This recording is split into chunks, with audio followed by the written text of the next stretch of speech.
मिशीवाल्यानंतर माणच्या दाढीवाल्यांचा correct कार्यक्रम करणार। लोकसभेच्या निवडणुकीत आपल्याला आपली जागा जनतेनं दाखवली आहे।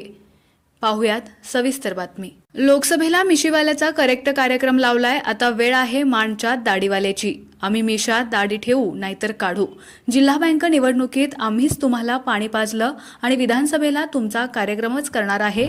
आमदार जयकुमार गोरे यांची दहशत व हुकुमशाही संपवण्याची मी जनतेच्या वतीनं सुपारी घेतली आहे, असा इशारा जिल्हा बँकेचे संचालक शेखर गोरे यांनी आमदार जयकुमार गोरे यांना प्रसिद्धी पत्रकाद्वारे दिला आहे। पत्रकात शेखर गोरे यांनी म्हटलं आहे की लोकप्रतिनिधींनी मतदारसंघाचा ठेका घेतल्यासारखं वागू नये।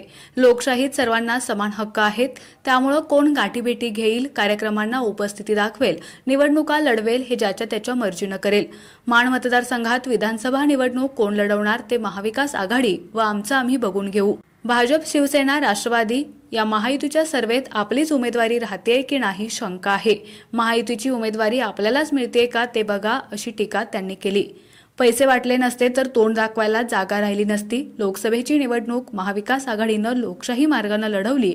भाजपला समोर पराभव दिसू लागल्यानं त्यांनी पैशांचा बाजार केला। त्यांनी पैसे नसते वाटले तर आघाडीचा उमेदवार 2.5 ते 3 लाख मतांच्या फरकानं विजयी झाला असता। तुमच्या हट्टापोटी व हुकुमशाही पद्धतीमुळे भाजपचा हक्काचा लोकसभा मतदारसंघ हातचा गेला आहे, हे मान्य करा, असंही शेखर गोरे म्हणाले। आपला आवाज न्यूजसाठी एकनाथ वाघमोडे, दहिवडी।